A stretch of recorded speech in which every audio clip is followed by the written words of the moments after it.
Hello my dear student and friends, welcome to my YouTube channel Brijesh Pandey sir Prayagraj. आप सभी का हमारे यूट्यूब चैनल पर स्वागत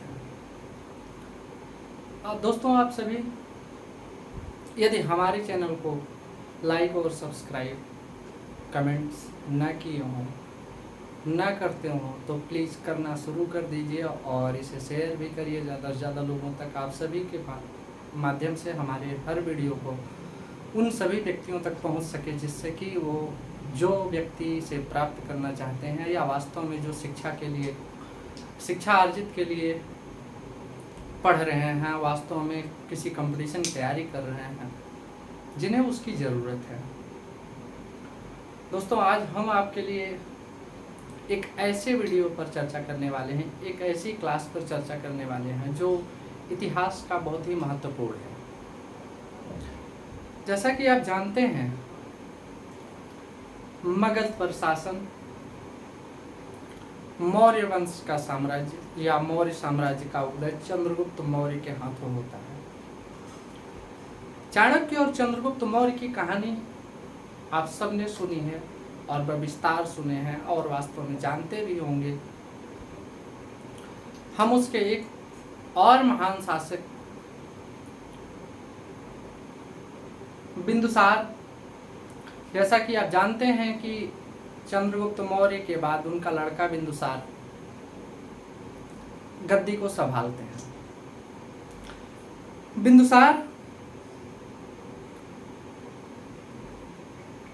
शासन की शुरुआत और उनके हाथों में जब उसकी बागडोर आती है तो उसके बाद उन्होंने बिंदुसार के जो पुत्र थे, सबसे बड़ा पुत्र था सुसीम और दूसरा रानी सुभद्रांगी का। जो सुभद्रांगी थी वो एक ब्राह्मण कन्या थी और ब्राह्मण कन्या थी, उनके साथ बिंदुसार ने शादी किया था।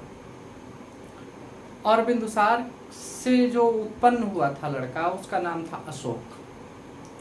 ये अशोक प्रारंभ में, चूँकि रानी सुभद्रांगी उससे अलग रहती थी, राजपाट से अलग रहती थी, ये जंगलों में अपने कुटिया में रहती थी, तो प्रारंभ में अशोक का जीवन वन में ही गुजरा था, जिसके कारण उनको वनराज, कुछ लोग वनराज भी कहते हैं उनको। एक अशोक का एक वीडियो चैनल आता है, वो उस पर एपिसोड के माध्यम से आप सबने देखा भी होगा, तो उस पर उनका नाम क्या है, वनराज के नाम से वो प्रसिद्ध थे। लेकिन जब वो राजमहल में आते हैं और बिंदुसार को ये पता लगता है कि ये रानी सुभद्रांगी का जिस पुत्र है अशोक है, ये हमारा ही पुत्र है, तो सुसीम और अशोक के बीच में प्रायः मतभेद कि राजगद्दी किसको दिया जाए, जिसके कारण सुसीम विभिन्न प्रकार के अत्याचार और विभिन्न प्रकार के कुशासन जैसी नीतियों का भी प्रयोग करते थे और कई युद्ध भी हुए। तो ऐसे में अंतिम रूप से रानी सुभद्रांगी और बिंदुसार का पुत्र अशोक गद्दी पर बैठता है और अशोक मगध का राजा बनता है। 273 बीसी से 232 बीसी तक अशोक का शासन काल रहा।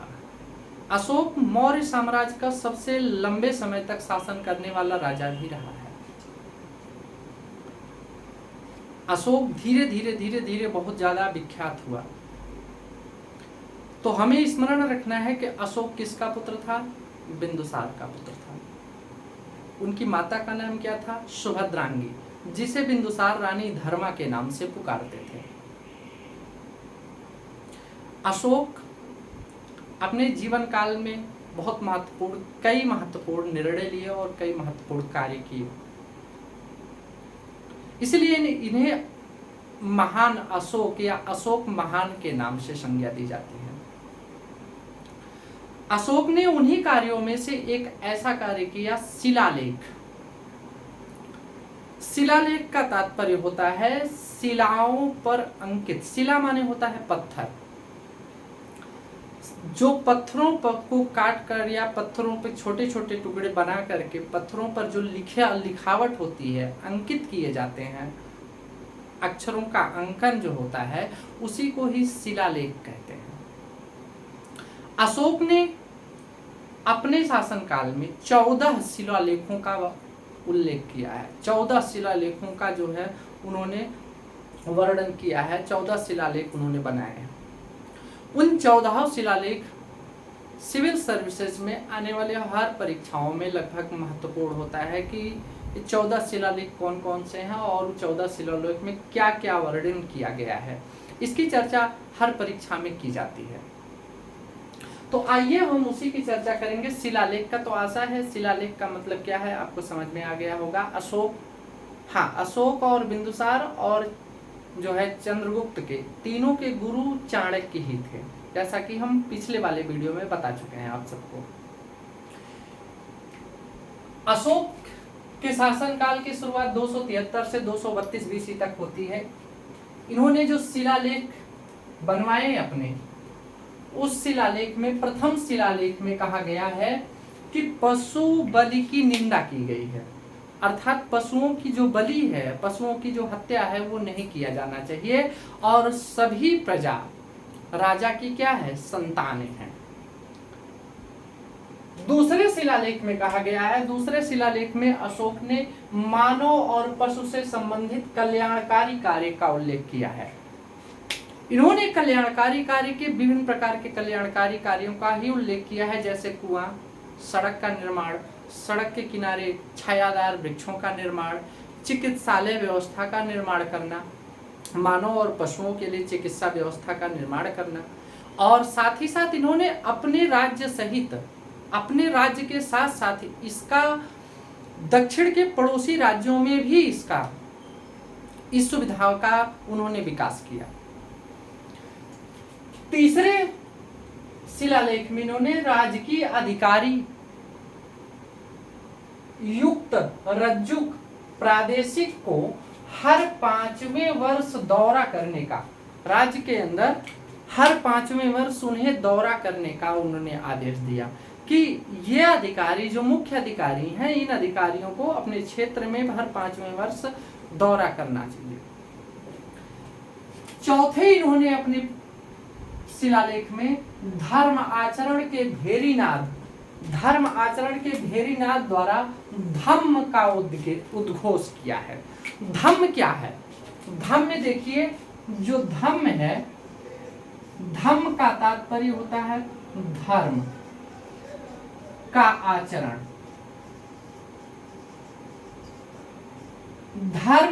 धर्म क्या है? धर्म धारण करने की वस्तु है। धर्म धारण की जाती है, धर्म कोई वस्तु नहीं होती है। धर्म हमारा संस्कार होता है जिसे हम धारण करते हैं। तो इन्होंने धम्म शब्द का उल्लेख किया, अर्थात धम्म का उल्लेख इन्होंने चौथे शिलालेख में किया। धम्म का उद्घोष इन्होंने चौथे शिलालेख में किया। और इस धम्म महामात्रों की जो नियुक्ति है, इस संबंध में इन्होंने अपने 5वें शिलालेख में जानकारी दी। 5वें शिलालेख में इन्होंने धम्म महामात्रों की नियुक्ति के संबंध में जानकारी प्रदान किया। और 6ठे शिलालेख में आत्मनियंत्रण की शिक्षा दिया कि कैसे हम आत्मनियंत्रण करें, किस प्रकार से हम स्वयं को क्या करें, नियंत्रण करें, और स्वयं पर नियंत्रण रख करके हम किसी प्रकार का अनैतिक कार्य न करें। 7वें शिलालेख में उन्होंने सहिष्णुता, भाईचारे का उल्लेख किया, सहिष्णुता शब्द का उल्लेख किया।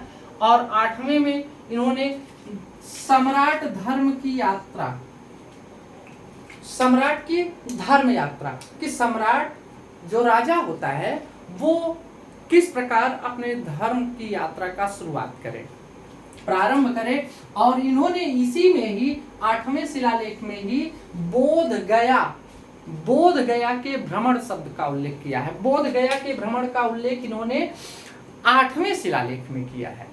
तो 8वें शिलालेख में बोध गया का उल्लेख किया गया है कि बोध गया का भ्रमण कैसे किया जाए, कब किया जाए।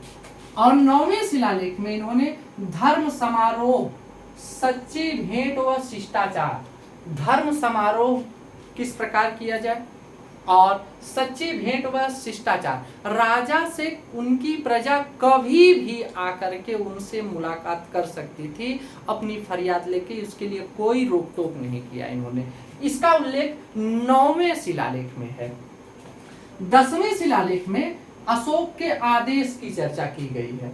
अशोक के आदेश का उल्लेख किया गया है, ख्याति व गौरव की निंदा की गई है कि किसी प्रकार की ख्याति और गौरव प्राप्त करना, किसी प्रकार की ख्याति और गौरव प्राप्त करने के उद्देश्य से राजा किसी प्रकार का कार्य न करे या उसके अधिकारीगण किसी प्रकार का कार्य न करें, बल्कि वे सच्ची भावना से उन व्यक्तियों के लिए कार्य करें जो उनके हित में है, न कि ख्याति और गौरव को प्राप्त करने के लिए हम किसी प्रकार का कार्य करें। धम्म नीति की श्रेष्ठता पर बल दिया गया, अर्थात इन्होंने कहा कि इस 10वें शिलालेख में कि जो धम्म की नीति है वो सबसे श्रेष्ठ है, उसके उस पर बल दिया कि धम्म को अपनाएं, इसको हम इसकी श्रेष्ठता को देखें, परखें, वास्तव में इस पर हम चलें, धर्म पर कर चलें।